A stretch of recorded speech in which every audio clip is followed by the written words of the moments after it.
कभी कभी कुछ जगहें नक्शों पर तो मौजूद होती हैं, लेकिन हकीकत में नहीं। और कभी कभी कुछ जगहें हकीकत में होती हैं, पर इंसानों के लिए नहीं।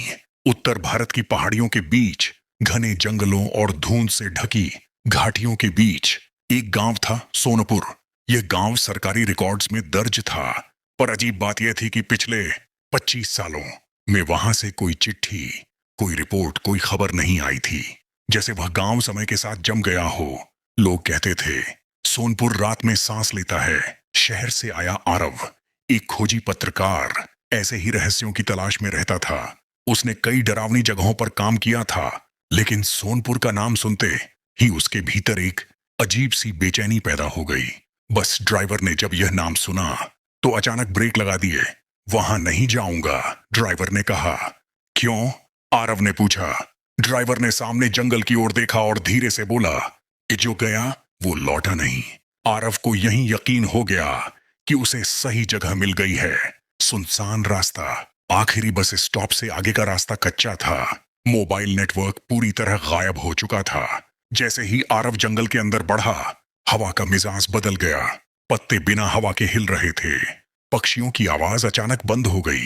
जंगल के बीच एक टूटा फूटा बोर्ड दिखा, जिस पर आधा नाम बचा था। बट सूरज ढल रहा था। जब आरव गांव की सीमा में दाखिल हुआ तो उसे ऐसा लगा जैसे किसी ने उसके कानों के पास फुसफुसाकर कहा हो, वापस चले जाओ। उसका दिल जोर से धड़कने लगा, लेकिन वह आगे बढ़ता रहा। खाली घर, भरी खामोशी। सोनपुर के घर मिट्टी और पत्थरों से बने थे। दरवाजे खुले हुए थे, जैसे लोग जल्दबाजी में सब छोड़कर चले गए हों। चूल्हों में राख जमी थी, लेकिन बर्तनों में खाना अब भी रखा था। सड़ा नहीं, जैसे समय वहीं रुक गया हो। आरव ने एक घर में कदम रखा। दीवार पर एक परिवार की तस्वीर थी। माँ, पिता और दो बच्चे, सब मुस्कुरा रहे थे। अचानक ठक ठक, पीछे से किसी के चलने की आवाज। आरव पलटा। कोई नहीं, लेकिन जमीन पर नए पैरों के निशान बन चुके थे, जो उसके पीछे पीछे आ रहे थे। वह कुआं, गांव के बीचों बीच एक पुराना कुआं था। उसके चारों ओर काले पत्थर लगे थे। कुएं से ठंडी हवा निकल रही थी, जैसे वह जिंदा हो। आरव जैसे ही पास गया, उसके सिर में तेज दर्द हुआ। कुएं के अंदर से आवाज आई, तुम क्यों आए हो? आरव पीछे हट गया। पसीना ठंडा हो चुका था। उसने कैमरा उठाया, लेकिन कैमरा अपने आप बंद हो गया। पहली रात, अंधेरा घिर चुका था। आरव ने एक घर में रात बिताने का फैसला किया। जैसे ही उसने दरवाजा बंद किया, बाहर से बच्चों की हंसी सुनाई दी। हंसी, फिर रोना, फिर एक साथ कई आवाजें। हमें छोड़कर मत जाओ। दीवारों से साए निकलने लगे, छत से मिट्टी झड़ने लगी। आरव ने आंखें बंद कर लीं। अचानक सब शांत। जब उसने आंखें खोलीं, तो सामने एक बूढ़ा आदमी बैठा था। उसका चेहरा धुंधला था, जैसे कोहरे से बना हो। हमने जंगल का अपमान किया, वह बोला। किस जंगल का? आरव ने कांपती आवाज में पूछा। जिसने हमें जीवन दिया और फिर निगल लिया। बूढ़ा आदमी गायब हो गया। सुबह आरव को एक पुरानी डायरी मिली। पहले पन्ने पर लिखा था, अगर कोई बाहर का इंसान यह पढ़ रहा है तो समझ लो, सोनपुर मर चुका है। डायरी में लिखा था कि गांव के लोगों ने जंगल के भीतर एक प्राचीन मंदिर को तोड़ दिया था। उन्हें जमीन चाहिए थी, लालच चाहिए था। मंदिर गिरते ही अजीब घटनाएं शुरू हो गईं। लोग रातों रात गायब होने लगे। बच्चे कुएं के पास बोलते हुए पाए गए। किसी अदृश्य से समय रुकने लगा, और एक रात पूरा गांव गायब हो गया। अंत नहीं, शुरुआत। आरव ने डायरी बंद की। हवा फिर चलने लगी। दूर से किसी ने उसका नाम लिया, आरव। वह जानता था यह सिर्फ शुरुआत थी। सोनपुर अभी पूरी तरह गायब नहीं हुआ था, और वह भी अब पूरी तरह जिंदा नहीं था। रात बीत चुकी थी, लेकिन सोनपुर में सुबह जैसी कोई चीज नहीं थी। सूरज उगा जरूर, पर उसकी रोशनी जमीन तक नहीं पहुंची। धुंध ऐसे लिपटी हुई थी जैसे गांव को किसी ने कफन पहनाया हो। आरव की आंख खुली तो उसके कानों में अब भी वही आवाज गूंज रही थी, आरव। वह हड़बड़ाकर उठा। जिस कमरे में उसने रात बिताई थी, वहां अब दीवारों पर अजीब से निशान उभर आए थे, जैसे किसी ने नाखूनों से खरोंचा हो। खिड़की के बाहर देखा तो पूरा गांव वैसा नहीं था जैसा कल था। घर थोड़े और टूटे हुए थे, रास्ते ज्यादा संकरे लग रहे थे, और हवा भारी जैसे सोनपुर धीरे धीरे सड़ रहा हो। समय की गड़बड़ी। आरव ने घड़ी देखी। सुबह के 9 बज रहे थे, लेकिन वातावरण आधी रात जैसा। उसने कैमरा ऑन करने की कोशिश की। इस बार कैमरा चालू हो गया, पर स्क्रीन पर जो दिखा, उसने आरव की सांस रोक दी। स्क्रीन पर वही गांव था, लेकिन भरा हुआ। लोग चल रहे थे, बच्चे खेल रहे थे, और बीच चौराहे पर वही कुआं जिसके चारों ओर गांव वाले खड़े थे। आरव ने कैमरा नीचे किया। सामने खालीपन। कैमरा ऊपर किया, फिर वही दृश्य। उसके हाथ कांपने लगे। यह कैसे हो सकता है? पीछे से आवाज आई, क्योंकि तुम अब एक ही समय में 2 जगह हो। वह औरत। आरव पलटा। उसके सामने एक औरत खड़ी थी। सफेद साड़ी, बिखरे बाल और आंखें पूरी तरह काली। तुम कौन हो? आरव ने पूछा। औरत मुस्कुराई। जो यहां फंस गए थे, उन्हीं में से एक। उसने अपना नाम बताया, सरोज। सरोज ने बताया कि सोनपुर एक सामान्य गांव था। लोग खुश थे, मेहनती थे। जंगल उनका देवता था। लेकिन समय के साथ लालच बढ़ा। जंगल काटा गया, मंदिर तोड़ा गया। उस रात सरोज बोली, हमने कुछ जगाया जो सोया ही रहना चाहिए था। कुएं की सच्चाई। सरोज आरव को कुएं के पास ले गई। दिन में भी वहां अंधेरा था। यह कुआं पानी का नहीं है, उसने कहा। यह रास्ता है। किसका? उनका, जो नीचे रहते हैं। जैसे ही सरोज ने कुएं में झांका, भीतर से सैकड़ों फुसफुसाहटें उठी। हाथ, चेहरे, आंखें। आरव पीछे हट गया। जो लोग गायब हुए, सरोज बोली, वो मरे नहीं, वो नीचे चले गए। गांव वालों की आत्माएं। अचानक चारों ओर हलचल हुई। खाली घरों से साए निकलने लगे।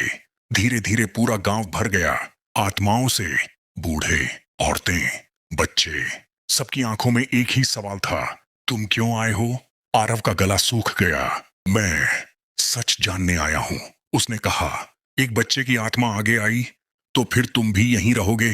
भागने की कोशिश। आरव डर गया। भागने की कोशिश। आरव डर गया। उसने गांव से बाहर निकलने की कोशिश की, लेकिन जितना चलता, रास्ता उतना ही लंबा होता जाता। जंगल घूमकर फिर गांव में ही ले आता। आसमान लाल होने लगा। जमीन से फुसफुसाहटें उठने लगीं। वापसी का रास्ता बंद हो चुका है। सरोज की आवाज आई, अब सिर्फ एक रास्ता बचा है। कौन सा? सच स्वीकार करने का। डायरी का आखिरी पन्ना।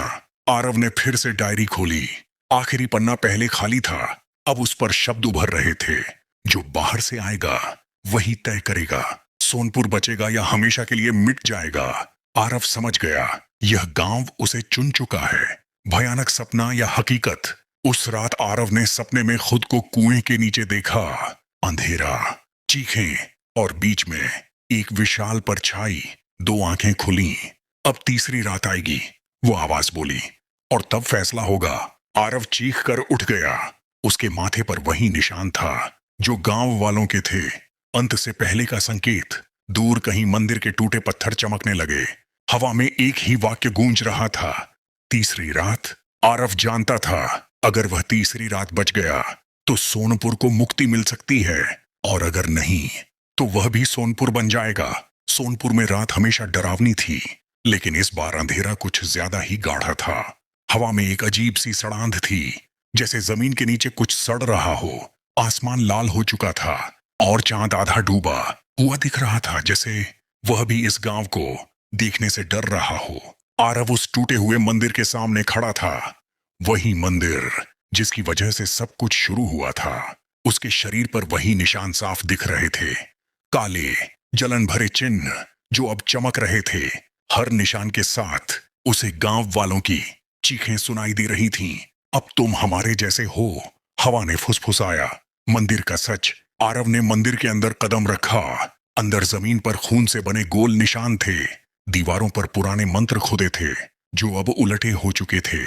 सरोज वहां पहले से खड़ी थी। यह मंदिर भगवान का नहीं था, उसने कहा। यह एक दरवाजा था। आरव की सांस रुक गई। दरवाजा? किसका? सरोज ने जमीन की ओर इशारा किया। उस दुनिया का जो हमारी लालच से जाग गई। वह शक्ति। जमीन कांपने लगी। कुएं की दिशा से तेज गर्जना सुनाई दी। धरती फट गई और एक विशाल परछाई बाहर निकली। चेहरा नहीं, बस आंखें, सैकड़ों आंखें। हर आंख में किसी न किसी गांव वाले का चेहरा कैद था। तुमने हमें बुलाया? आवाज आई, अब कीमत चुकानी होगी। आरव कांप गया। यह गांव तुम्हारा नहीं था, शक्ति बोली। यह हमारा था। चुनाव। डायरी अपने आप खुल गई। उसके आखिरी पन्ने पर अब साफ लिखा था, एक को रहना होगा ताकि बाकी मुक्त हो सकें। आरव समझ गया, अगर मैं रुक गया तो गांव गांव आजाद हो जाएगा, सरोज बोली। हम सब। आरव की आंखों में आंसू आ गए। वह कोई हीरो नहीं था, बस एक इंसान था। लेकिन अब पीछे लौटने का कोई रास्ता नहीं था। कुर्बानी। आरव कुएं के किनारे खड़ा हो गया। नीचे से आवाजें आ रही थीं, डर, दर्द, विनती। माफ करना, उसने फुसफुसाया। उसने मंदिर के बचे हुए पत्थरों को सही जगह पर रखा, जैसे डायरी में लिखा था। फिर मंत्र पढ़ा, जो उसे खुद नहीं पता था, फिर भी उसकी जुबान से निकल रहा था। जमीन हिलने लगी, तेज रोशनी फूटी, आत्माएं चीखीं, और फिर शांति। सुबह। सूरज निकला। अब तुम आ गए हो। अंत या शुरुआत। कहते हैं आज भी अगर कोई उस जंगल के पास जाता है तो हवा फुसफुसाती है, सोनपुर अभी भी सांस लेता है।